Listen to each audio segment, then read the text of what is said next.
In Arabic, the word used to describe this creator-sustainer quality is rububiyyah. What is the root of rububiyyah? Rabb. Exactly. Which means Lord. Now, the limitation of the English language. We talk about the Lord of the manor. Is that a Lord? No, that's the master of the house, so to speak. We talk about Lord so-and-so in the UK. Are they a Lord? No. Very confusing though, right? According to this category, since Allah is the only real creative power in existence, it is He who gave all things the power to move and to change. Nothing happens in creation except what He alone allows to happen. Now, does that mean when this cause-effect action takes place, Allah allowed it to happen, but in the cause and effect realm, it doesn't mean we don't cause things to happen.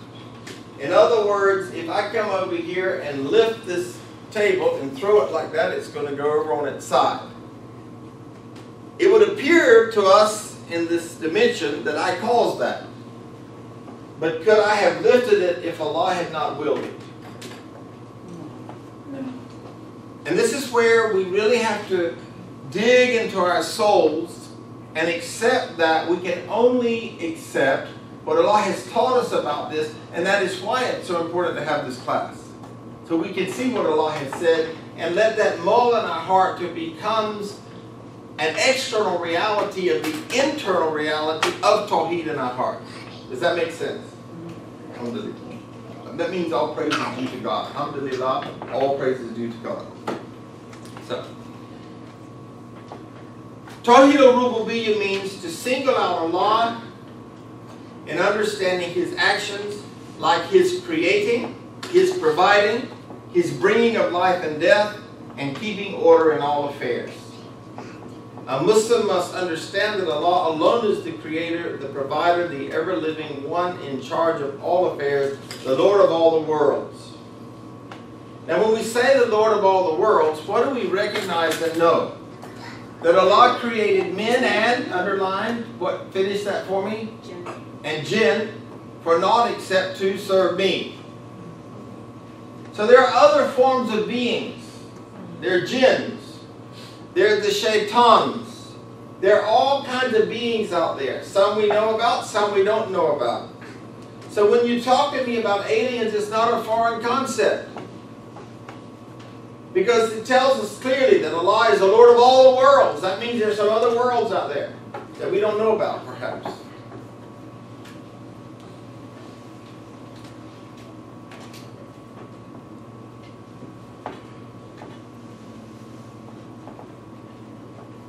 In Surah 7 verse 54, verily to Him belongs the creation. So who owns the creation? Okay. And if He alone owns the creation, who is the Lord of creation? Allah. Who is our master? Who is our Lord? Can there be other than one? Wouldn't it be sort of hard to have two people telling you what to do at the same time? You would only be able to serve one of them. Interesting enough, it says that in the Bible. Man cannot serve two masters.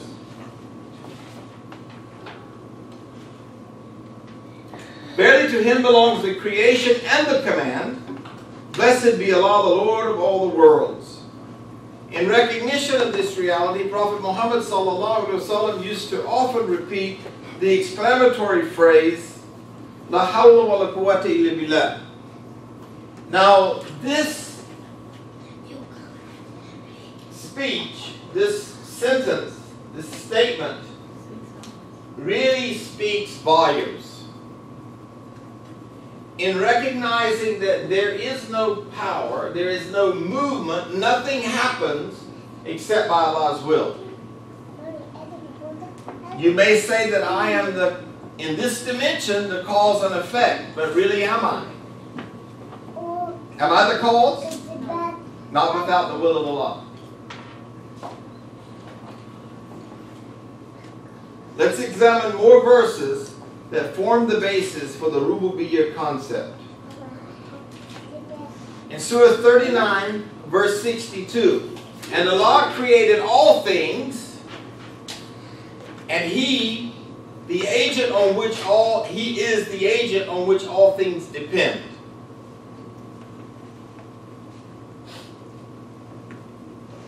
Surah 37 and 96. And Allah created you all and whatever you do.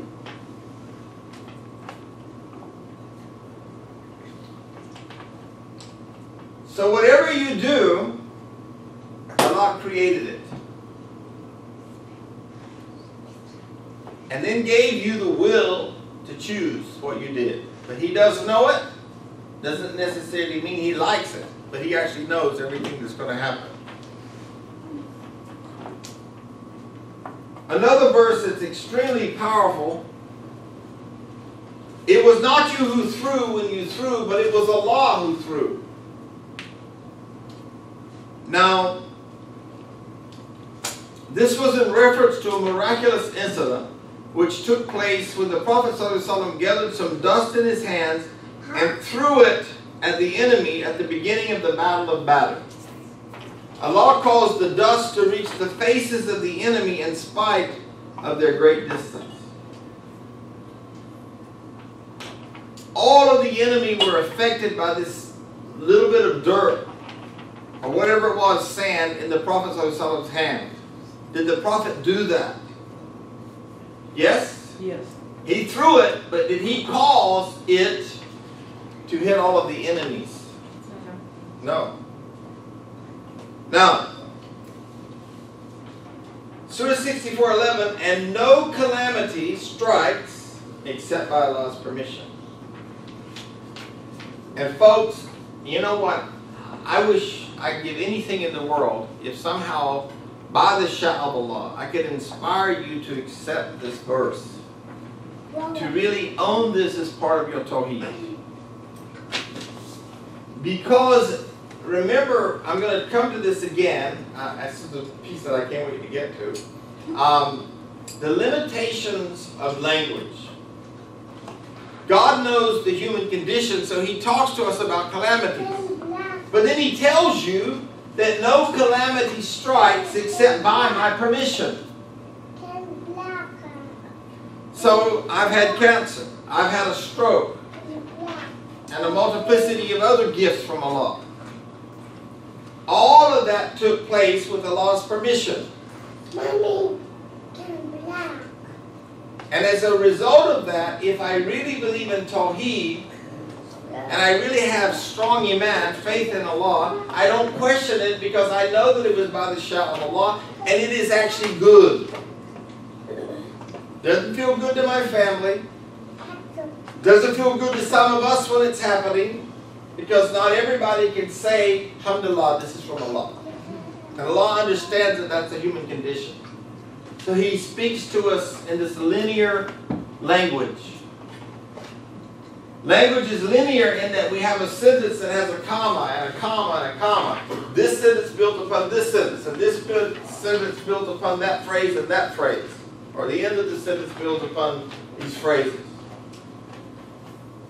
Linear communication is what?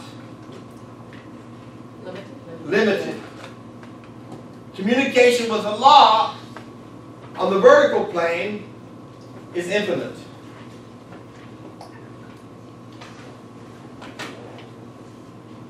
The Prophet ﷺ elaborated on this concept saying, be aware that if the whole of mankind, that's 7.5 billion people, folks, listen to this.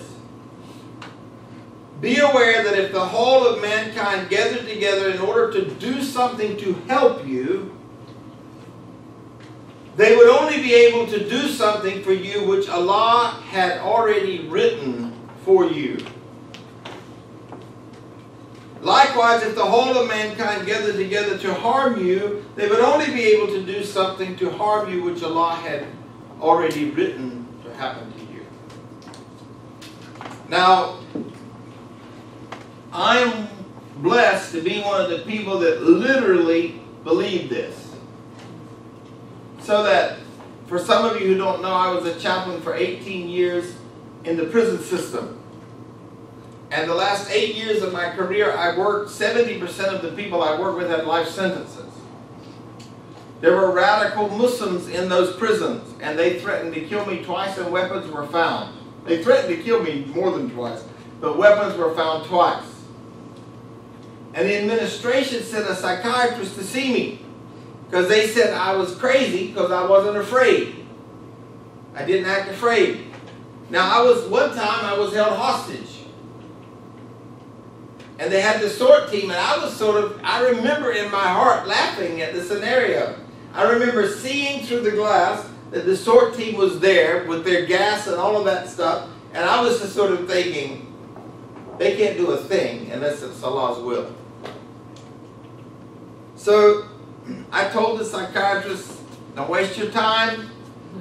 If they hurt me, it's the will of Allah. Alhamdulillah, I'll go straight to paradise if I die. It's a gift. And then they thought I was more crazy, but they kept me.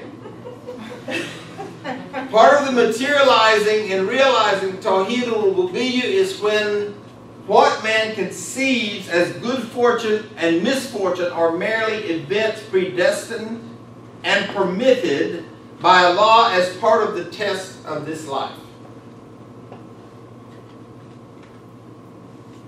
Let me say that again, because I think it's really important for us to aspire to get there. That's really part of Tawhid. The manifestation, the realization, and the materialization of Tawhid is when we get to this point.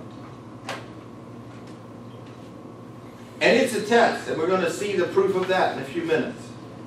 These incidences follow patterns set by Allah Almighty alone. And healthy Muslims are grateful in perceived adversity and prosperity. Why do you think I use the word perceived? Because on the surface it doesn't appear that it's a good thing? And therefore, if it doesn't appear to be a good thing, it is our perception. How deluded are we by our perception?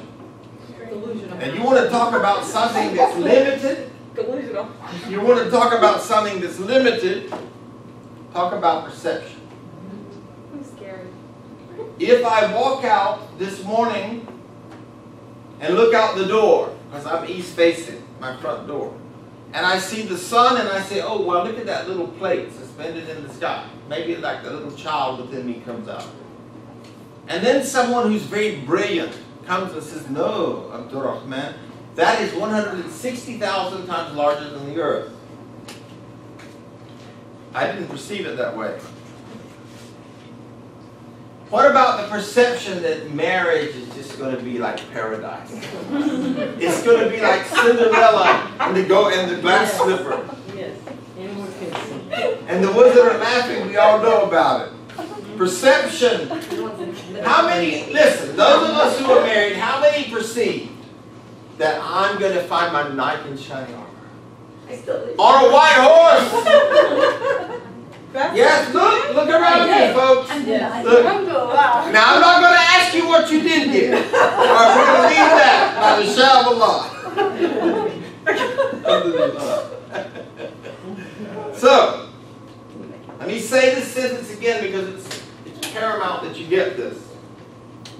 Wow, it's 12 o'clock already. These incidents follow patterns set by Allah Almighty alone, and healthy Muslims are grateful in perceived adversity and prosperity. Allah subhanahu wa ta'ala said in the Quran, O believers, surely there is in your wives and children an enemy for you, so be aware of them. Now, obviously, anything that says that in the feminine is for the masculine as well. Just want to make sure you're clear about that, okay? So, what is it talking about here? All right, let's look at it in the context of Tawhid. I am born to serve whom? Allah. Allah. If I overserve my wife and children instead of the Creator, then they become an enemy to my soul. Heavy stuff. Makes you a little nervous. Maybe you're resisting this one. But stay with me for a minute. If I busy myself with them rather than prayer, let's look at it. My son plays basketball. I take him to the basketball game. Allahu Akbar, Allah. Well, I'll pray after the game. Well, after the game, Isha arrives and I still haven't prayed. My family has become an enemy to my soul. Right? How many times do people watch movies with their children? The band goes off. Well, we'll pray at the intermission. Well, maybe this intermission isn't long enough. Well, I don't mean intermission, I mean commercial. You can tell I don't watch much TV. We'll pray at the commercial. The commercial, well, that was too short. We didn't quite make it. So then we sometimes pray and sometimes we don't. So who do we serve? Who was our idol? That's 65-inch TV. I mean, is it the truth or not, folks? But look, if we are not aware of Tawhid, if we don't really get what these verses mean in everyday meaning of life, then we will be trapped by these created things.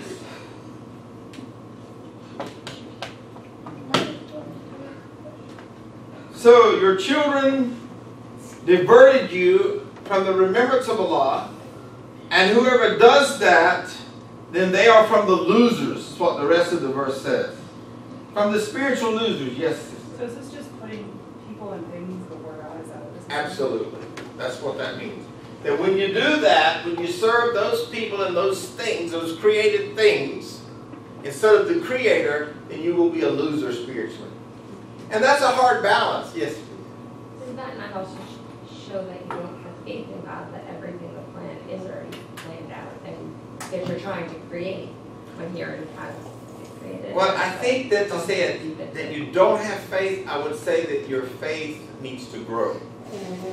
So God's giving you the will, Right. the willpower to choose, and sometimes you make mistakes. Yes, brother. I have a question regarding this.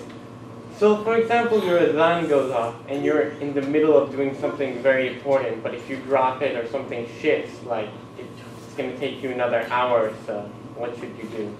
Well, remember, there's a window of opportunity in the prayer. Okay. So as long as you pray within the window. I mean, look, I'm a heart surgeon. Bassem, I'm doing open heart surgery on Bassem.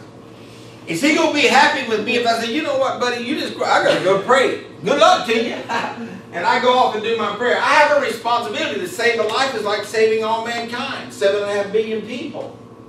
I can't make it up because it's life, the sanctity of life. But most of the things that we don't worship Allah for are mundane in comparison to our eternal life. Make sense? Mm-hmm. Did I answer your question? You did. Okay, thank you. Would you like me to go on for a few more minutes? What's the consensus? Yes or no? Yes. Okay. Alhamdulillah.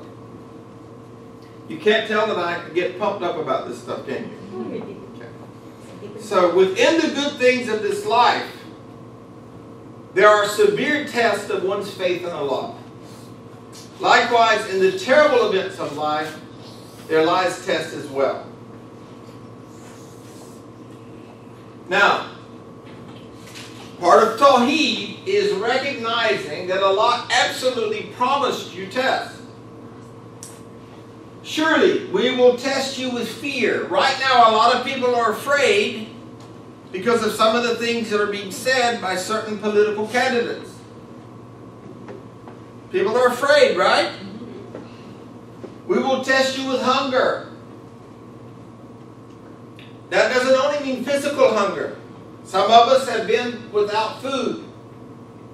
I lived in Manhattan, and sometimes if I didn't make the money, then I thought I'm going to be sleeping that night either at the YMCA or in Central Park. This is for real, for snizzle. I'm not making jokes. This really is real. Okay. And in the fruits of your work.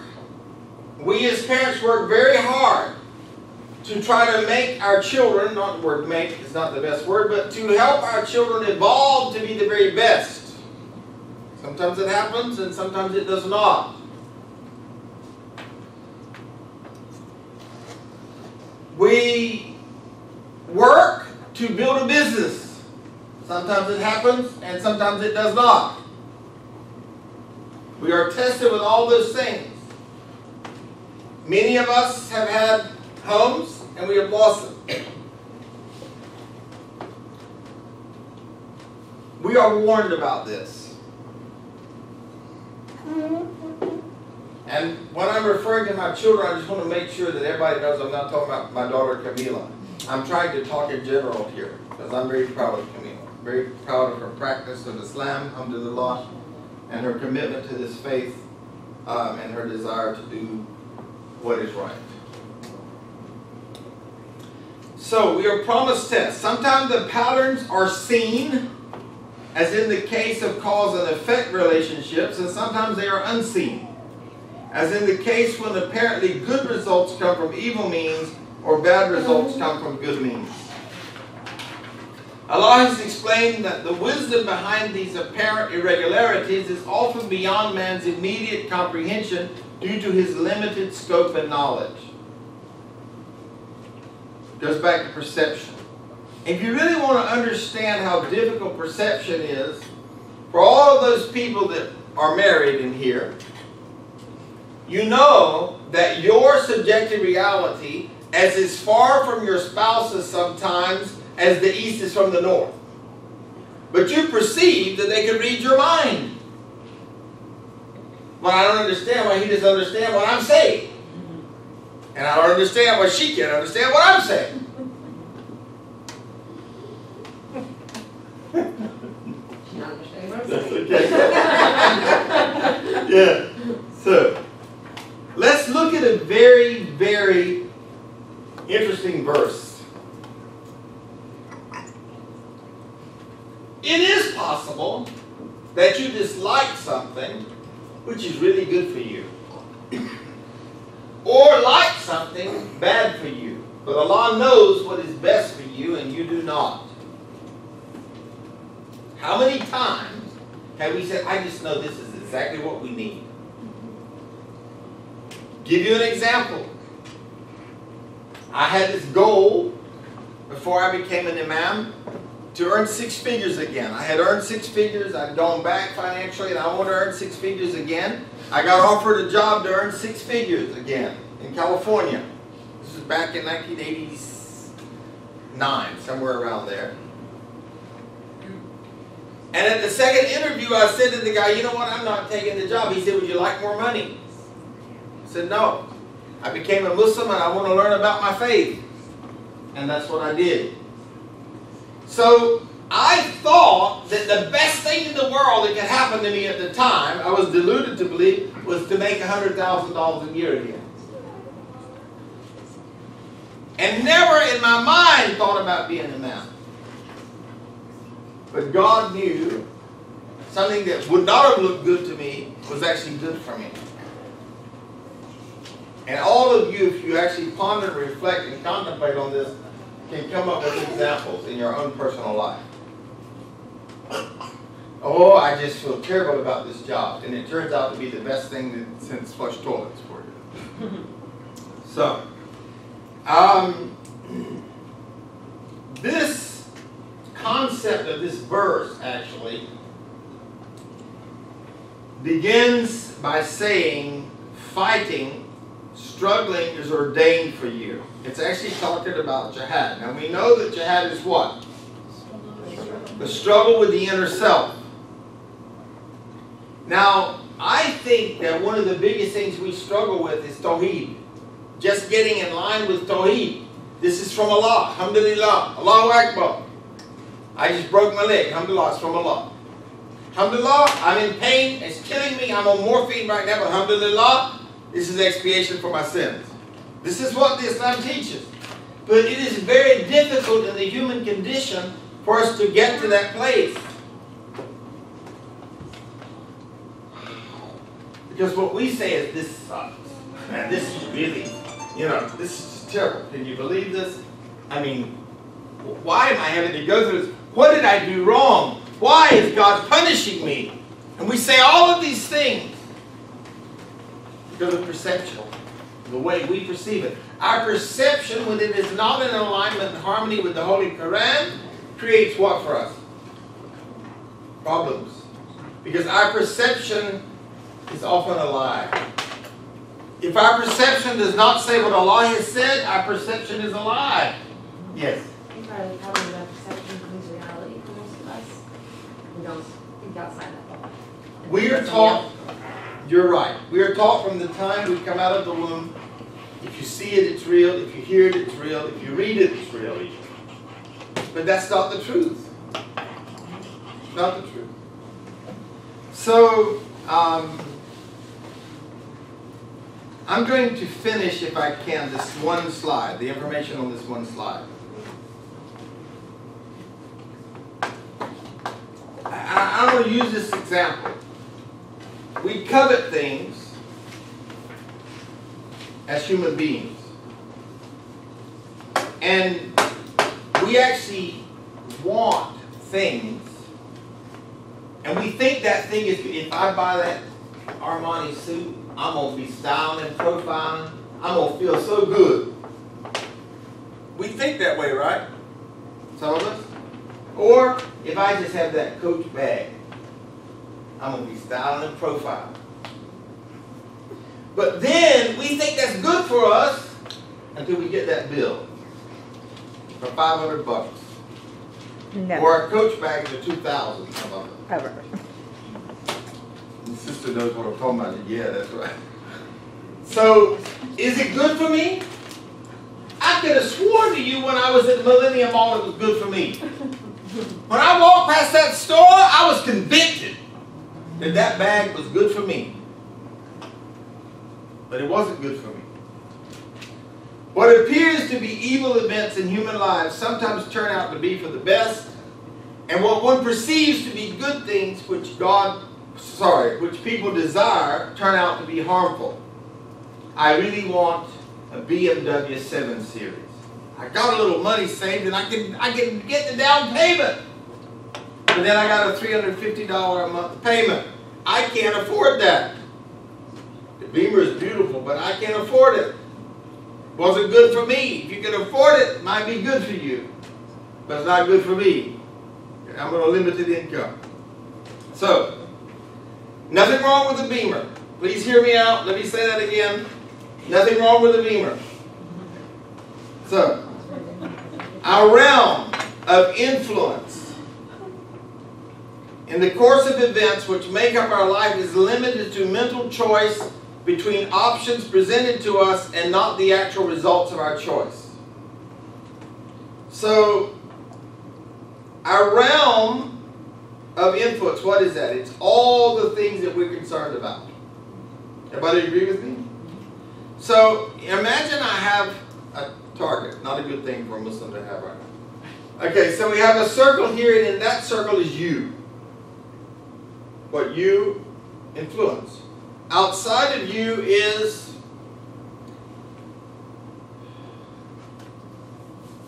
the world around you, maybe your neighborhood. And then outside of that is even globally. So our realm of influence in the course of events which make up our life is limited to mental choices between options presented to us and not the actual results.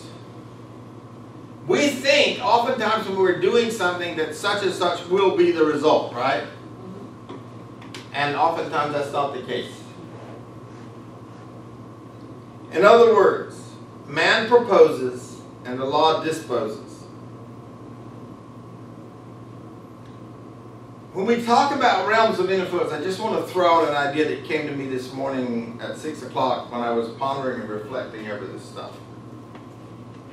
The realm of influence in the world was extremely limited to 1440. What happened in 1440? The printing press was created. And it rocked the world of people.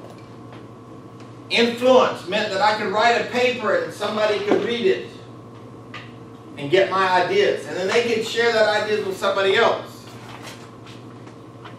And then we had the printing press, and then we got the radio. 1440 was when the first printing press was created, according to my research. Yes. And if I remember correctly, please don't hold me to this. I know it was 1440, but I think it was in Germany. Does anybody know if I'm right? Yes, Gutenberg Press or something. The Gutenberg Press, thank you, that's exactly the name of it. Thank you, brother, for reinforcing that. Then we got radio. Our source of influence expanded. Then we got TV. A source of influence expanded. And then we got YouTube. And we got Google. And we got Bill Gates. And Steve Jobs. He's dead. Yes. Yeah. He's gone now, but his influence, his realm of influence was huge. You cannot keep up with knowledge right now and influence. So, with that being said, our affairs go into business, government, media, arts and entertainment, education, family, and religion. All of these are areas of influence in our world. What we judge as good fortune and misfortune are actually both from a line cannot be caused by good luck charms such as a rabbit's foot, a four-leaf clover, wishbones, lucky numbers, zodiac signs, etc., or by omens of bad luck like Friday the 13th, breaking a mirror, or black cats. God Almighty, Allah, is bigger than all of those things. And yet, let me ask you, how many of you actually wondered at some point in your life if there was any truth to these superstitions? When I grew up, and my very, very wise grandmother, when we were in the car, would do this when a black cat ran across the car, I adopted that belief. When I became a Muslim, I released that. I got divorced from that adoption. The belief in charms and omens is a manifestation of the grave sin of shirk, association in Tawhid or Rububiyyah. One of the companions of the Prophet ﷺ, Uqba, reported that once a group of men approached Allah's messenger to give their allegiance to him, and he accepted the oath from 9 of them but refused to accept it from one. When they asked him why he refused their companion's oath, he replied, "Verily he is wearing an amulet, a protective charm." The man who was wearing the amulet put his hand in his cloak, pulled the amulet off, broke it, and then made the oath. The Prophet ﷺ then said, "Whoever wears an amulet has committed shirk." Does that mean you can't wear a necklace? I didn't forget you. No. But if you wear something believing that it has power, that is only for Allah, that is shirk. Yes. Yes. You want to share with me the same thought. Growing up, I've seen people, even Muslim people, saying when they see a black cat, they say Bismillah ar-Rahman ar-Rahim. I always had the question, why? Why the black cat? Why when they see cats, it's black and white, they don't see the same thing? But when they see the black cat, they say Bismillah ar-Rahman ar-Rahim. They get frightened or something. That was always the question, why? Well, now there is some superstition to this. What I'm going to do is I'm going to wrap the class up and then we can talk. Okay? So I love you all for the sake of Allah, and salam alaikum. And now we'll just open up for discussion. So now,